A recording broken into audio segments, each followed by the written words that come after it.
Hai Sobat Bahasa dan Sastra, selamat datang di Sinar Balai Bahasa DIY. Di sini kita ngobrol santai seputar bahasa, sastra, dan pendidikan. Saya Casey Angel yang bakal nemenin kalian beberapa menit ke depan. Kalau kemarin kita bahas tentang KKF literasi, sekarang topiknya nggak kalah seru nih, yaitu BIPA, yang artinya Bahasa Indonesia bagi penutur asing. Program ini bukan cuma mengedukasi bahasa, tetapi juga jadi sarana diplomasi budaya Indonesia. Hari ini saya temanin oleh dua narasumber dari Balai Bahasa DIY, yaitu Bapak Sigit Jaka Cahyana dan Ibu Nindwi Hapsari. Halo Bapak Ibu, apa kabar? Alhamdulillah baik Mbak Alhamdulillah baik Kesya. Mbak Kesha. Terima kasih, senang sekali bisa bertemu Bapak dan Ibu. Sebelum masuk ke topik utama, bolehkah memperkenalkan diri terlebih dahulu ke Sobat Bahasa? Bisa dimulai dari Bapak Sigit terlebih dahulu. Ya, terima kasih. Selamat siang Sobat Bahasa. Di sini saya Sigit Jaka Cahyana di Balai Bahasa Provinsi Daerah Istimewa Yogyakarta ini. Saya ditugaskan sebagai koordinator yang khususnya menangani di bidang BIPA, tepatnya di KKLP BIPA, Kelompok Kepakaran dan Layanan Profesional. Begitu, terima kasih. Selanjutnya boleh Ibu Nindwi memperkenalkan diri terlebih dahulu ya. Halo Sobat BIPA, perkenalkan nama saya Nindwi Hapsari. Di Balai Bahasa Provinsi Daerah Istimewa Yogyakarta ini, saya bertugas membantu Mas Sigit di kelompok kepakaran dan profesional BIPA atau Bahasa Indonesia bagi Penutur Asing. Dan juga selain itu, saya juga berada di KKLP atau kelompok kepakaran dan layanan profesional perkamusan dan peristilahan. Oke, terima kasih atas pertanyaan Bapak dan Ibu. Yuk Sobat Bahasa, kita langsung masuk ke topik utama kita hari ini. Jadi gini Pak, Sobat Bahasa mungkin masih bertanya-tanya nih, sebenarnya BIPA itu apa sih Pak? Dan coba jelaskan secara singkat maksud dengan BIPA di Balai Bahasa DIY. Oke, terima kasih. Jadi begini Sobat Bahasa, BIPA itu seperti yang tadi disampaikan di awal adalah Bahasa Indonesia bagi penutur asing, di mana BIPA ini adalah salah satu layanan yang dimiliki Balai Bahasa Provinsi DIY dalam melaksanakan program internasionalisasi bahasa Indonesia yang dilaksanakan oleh Badan Bahasa khususnya. Jadi kami di sini sebagai turunan dari Badan Bahasa untuk melaksanakan internasionalisasi bahasa Indonesia yang salah satunya melalui program BIPA, di mana BIPA itu adalah sebuah agenda atau program yang memberikan layanan kebahasa Indonesiaan bagi pembelajar asing atau bagi warga negara asing yang tinggal di Indonesia khususnya di kota Yogyakarta ini. Begitu kurang lebihnya. Kalau kita sudah dapat gambaran umum tentang BIPA tadi, saya ingin lanjut ke Ibu Nindwi. Ya. Apa tujuan utama dari penyelenggaraan program BIPA ini di Balai Bahasa, terutama pada penutur asing yang belajar bahasa Indonesia? Oh ya. Jadi Badan Bahasa, Badan Pengembangan dan Pemberdayaan Bahasa itu memiliki program yang memfasilitasi mahasiswa-mahasiswa atau pelajar-pelajar asing yang ingin belajar bahasa Indonesia. Nah, kami Balai Bahasa sebagai UPT di daerah atau di provinsi itu juga bertugas untuk memfasilitasi lembaga-lembaga penyelenggara BIPA yang ada di Yogyakarta. Nah, tujuannya apa Mbak? Itu untuk menginternasionalisasi bahasa Indonesia. Artinya supaya bahasa Indonesia itu digunakan di kancah internasional. Ya, tujuan utamanya kita itu menginternasionalkan bahasa Indonesia. Baik, untuk Bapak Sigit, program BIPA apa saja di Balai Bahasa DIY ini? Program. Oh ya. Program yang kita Jadi miliki. yang kami miliki di Balai Bahasa Provinsi DIY ini, kita yang pertama memiliki program bimbingan teknis yang kami laksanakan untuk pengajar BIPA yang bernaung di lembaga-lembaga penyelenggara BIPA yang ada di Yogyakarta. Jadi di situ secara garis besar kami dalam tanda petik membantu pengajar-pengajar BIPA tersebut untuk meningkatkan kemampuan atau skill mereka dalam pengajaran. Terus yang kedua, kami juga memiliki program sosialisasi BIPA khususnya kepada lembaga-lembaga terus yang ada di universitas ataupun lembaga-lembaga penyelenggara BIPA mandiri dan juga kepada pengajar-pengajar BIPA yang belum bernaung dalam sebuah lembaga. Karena di Jogja ini banyak sekali pengajar-pengajar BIPA yang mandiri. Jadi mereka memiliki Pengajar lepas ya, pengajar maksudnya. lepas, Iya. betul. Mereka memiliki pembelajar atau siswa tapi belum bernaung di sebuah lembaga. Nah, kita membantu dengan mensosialisasikan program BIPA seperti itu. Berarti untuk programnya tuh ada 2 macam ya, Pak? Iya, Iya, betul. oke. Teknis dan Ini sosialisasi sosialisasi program BIPA. program BIPA. Berarti kan setiap program kan tentu diharapkan membawa dampak positif ya, Kak. Iya. Kalau untuk menurut Ibu Nindwi, peran apa yang paling terasa di BIPA bagi peserta asing yang mengikuti program ini? Oke. Dalam program BIPA yang dilakukan atau dilaksanakan oleh KKLP BIPA di BBY atau Balai Bahasa Provinsi Yogyakarta itu kegiatan yang kami lakukan adalah BIMTEK ya. Nah, BIMTEK itu adalah untuk meningkatkan kemampuan pengajar sehingga mereka atau pengajar tersebut dapat mengimbaskan ilmu yang telah mereka dapatkan dalam bidang pengajaran kepada siswa-siswa asing yang belajar di sini. Nah, topik-topik yang biasa kita adakan dalam BIMTEK itu adalah topik kelokalan, sehingga pengajar itu belajar tidak hanya bahasa, tetapi tentang budayanya, budaya Jogja, tentang kuliner Jogja, tentang pariwisata ya, pariwisata Jogja. kebudayaan. Jadi akan berdampak positif bagi siswa-siswa yang belajar bahasa Indonesia karena mereka jadi memahami tidak hanya bahasanya saja, tapi secara keseluruhan ya budayanya, ya kulinernya, pariwisata yang ada di Jogja ini. Jadi pengajar-pengajar tersebut tidak hanya mengajarkan bahasa, tetapi secara apa ya keseluruhan ya, keseluruhannya. Sehingga ketika nanti pembelajar itu kembali ke negara masing-masing itu akan membawa cerita ke negaranya bahwa saya belajar bahasa Indonesia di Jawa, di belajar bahasa Indonesia di Yogyakarta, yang saya dapatkan ini, dan ternyata bisa jadi apa ya, karena Jogja itu memang sudah jadi pusat atau kota pariwisata dan kota apa ya, Jogja itu kota pelajar juga Kota ya. pelajar. Nah, mungkin memori-memori baik yang mereka bawa ke negaranya itu juga akan ditularkan di sana. Dan kemungkinan besar ada juga nanti yang akan tertarik belajar bahasa Indonesia di Jogja, gitu Mbak. Jadi luasnya lebih ke Jogja ya, Pak, mengenal apa itu? Ya, kalau di Balai Bahasa Jogja itu memang fokusnya kita kelokalan. Nah, nanti di provinsi lain juga seperti itu. Jadi kami sebagai UPT itu memang mengangkat kelokalan di daerah setiap masing-masing. Ya. Kalau bicara tentang tantangan nih Pak, menurut Pak Sigit tantangan terbesar di Balai Bahasa dalam menjalankan BIPA ini apa? Bicara tantangan ya Mbak ya. Jadi begini Mbak, kita seperti tadi yang Bu Nindwi sampaikan, kita melaksanakan bimbingan teknis itu kepada pengajar BIPA. Jadi di Yogyakarta ini khususnya pengajar BIPA itu memiliki berbagai macam siswa atau pembelajar dari berbagai negara yang ada di dunia. Dan yang kedua, mereka juga berada pada level yang berbeda-beda. Iya, contoh kata ada salah satu pengajar dengan level BIPA 3 misalnya, ada lagi dengan BIPA 4 atau BIPA 7 ya Mbak ini ya.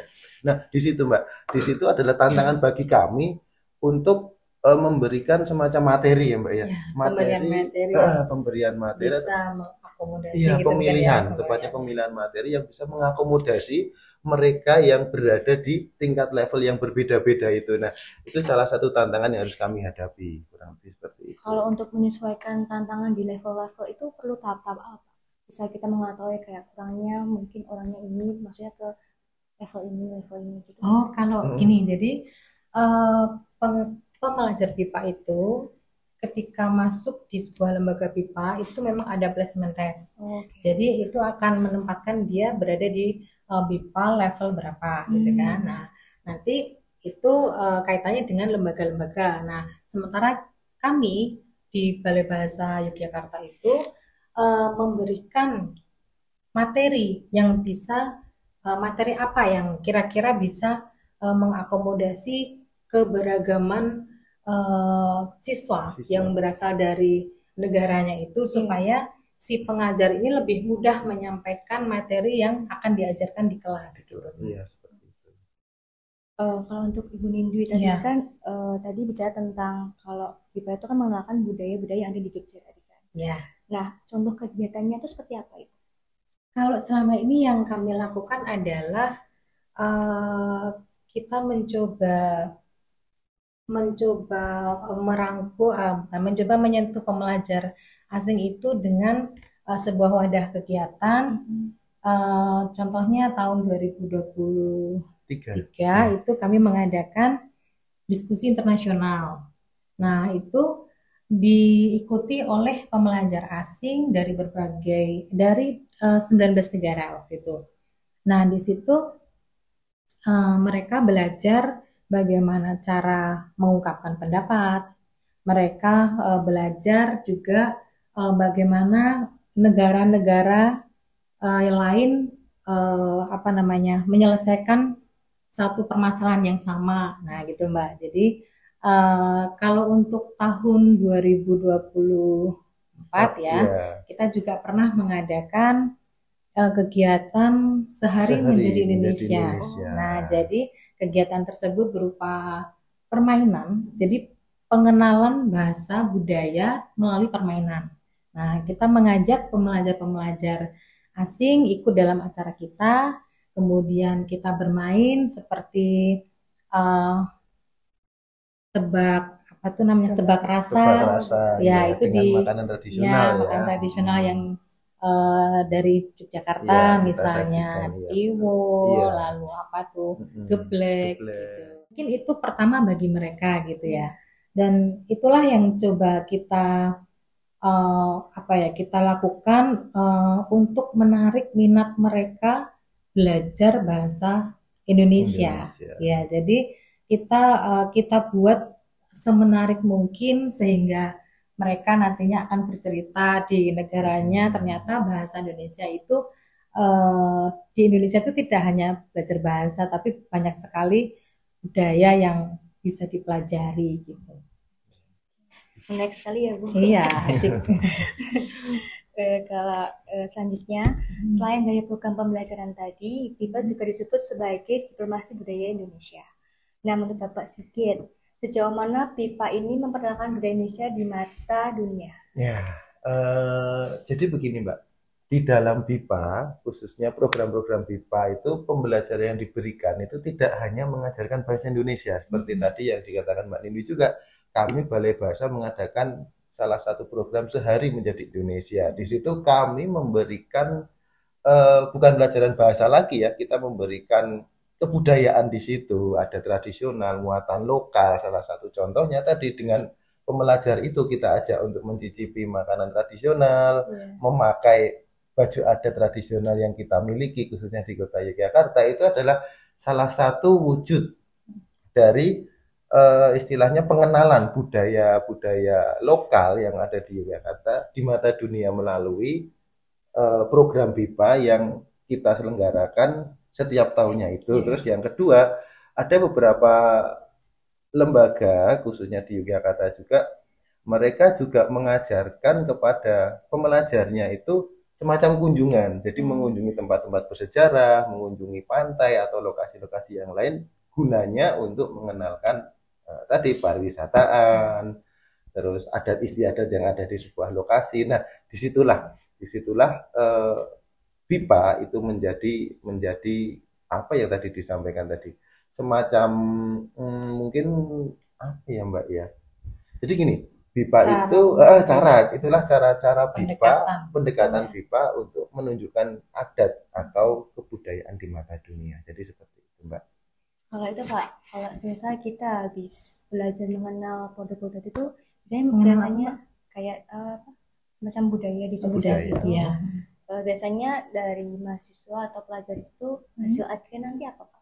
Apa bentuk kayak laporan kah atau harus gimana gitu? Oh ya, biasanya kalau di lembaga BIPA yang ada di ini, selain mereka sebelum masuk itu ada placement test, di akhir juga mereka nanti akan juga ada tes. Nah, biasanya mereka menggunakan KPI. Ada yang menggunakan UKBI atau uji kemampuan berbahasa Indonesia. Ada juga yang di lembaga itu sudah memiliki tes sendiri. Ya, tapi selain tes tertulis, mereka pun juga diminta untuk membuat semacam laporan singkat yang akan mereka presentasikan di depan teman-teman mereka. Biasanya seperti itu. Iya. Terakhir dari Bu Nindru ya, apa rencana inovasi terbaru dari Bahasa DIY terkait pengembangan program BIPA ke depannya nanti? Ya, karena Balai Bahasa DIY itu adalah UPT yang harus menjalankan program-program dari badan, maka kami sampai saat ini masih belum keluar jalur, artinya masih tetap menjalankan apa yang memang menjadi porsi kami, ya kan? Porsi kami yaitu mengelola BIMTEK dan juga sosialisasi program BIPA. Yang bisa kami lakukan untuk inovasi mungkin lebih ke yang kegiatan kedua ya, sosialisasi program BIPA itu tadi, seperti mungkin tahun depan kami akan mengadakan diskusi internasional lagi. Nah, mungkin tahun depannya lagi kita akan mengadakan lomba atau semacam apa gitu, Mbak. Jadi kita lebih bermainnya di situ saja kalau untuk pembelajarnya. Tapi kalau untuk pengajarnya tetap kita wajib memberikan pelatihan dalam bentuk BIMTEK tadi. Iya. Karena memang pengajar-pengajar itu kan sebetulnya mereka bernaung pada lembaga-lembaga penyelenggara BIPA yang notabene mereka juga memiliki aturan di situ. Ya, jadi berdasarkan Mbak ini tadi kita wewenang Balai Bahasa Jogja adalah memfasilitasi lembaga-lembaga BIPA yang ada di daerah. Jadi sangat menarik ya, Pak. Iya. Sebelum kita akhiri nih Pak, mungkin Bapak Sigit bisa memberikan pesan untuk masyarakat Indonesia tentang pentingnya mendukung program BIPA ini. Boleh Pak? Oh iya. Jadi kesan dan pesan saya terkait BIPA ya, kita bicara bahasa Indonesia ya Mbak ya. Jadi memang bahasa Indonesia itu sudah menjadi bahasa internasional ya Mbak. Ya, itu sebenarnya kita bangga sekali Mbak di situ. Jadi harapan kami kepada Sobat Bahasa tentunya mari kita angkat bersama-sama bahasa Indonesia ini melalui kebudayaan, adat istiadat dan muatan lokal yang ada di daerah istimewa Yogyakarta. Terus yang kedua, pada intinya jangan pernah malu menggunakan bahasa Indonesia Mbak, karena kita orang Indonesia. Begitu. Ya, kalau untuk Ibu Nindui sendiri, boleh memberikan harapan terkait masa depan BIPA di Indonesia khususnya di Yogyakarta ini? Ya, harapan saya Yogyakarta atau daerah istimewa Yogyakarta tetap menjadi tujuan utama bagi pembelajar-pembelajar asing yang ingin mempelajari bahasa Indonesia. Karena di Jogja ini tidak hanya belajar bahasa saja ya, belajar budaya. Karena budaya di Jogja ini beragam dan juga kuliner dan tempat pariwisatanya juga banyak yang bisa dikunjungi dan bisa dijadikan arena belajar bahasa gitu Mbak. Sangat menarik ya Bu. Iya. Terima kasih banyak kepada narasumber kita hari ini, Bapak Sigit Jaka Cahyana dan Ibu Nindui Hapsari, yang sudah berbagi wawasan tentang BIPA di Balai Bahasa DIY. Iya, sama-sama Mbak Kesia. Sobat Bahasa dan Sastra, semoga percakapan ini bisa menambah pengetahuan kita bahwa bahasa Indonesia tidak hanya digunakan di dalam negeri saja, tapi juga dipelajari oleh banyak orang asing di seluruh dunia. Program BIPA ini menjadi salah satu cara untuk memperkenalkan Indonesia ke dunia internasional melalui bahasa dan budaya. Jangan lupa untuk terus ikuti sinar Balai Bahasa DIY karena masih banyak topik menarik seputar bahasa, sastra, dan budaya yang akan kita bahas nantinya. Saya, Casey Angel, pamit undur diri. Sampai jumpa dan tentu saja salam BIPA di hati.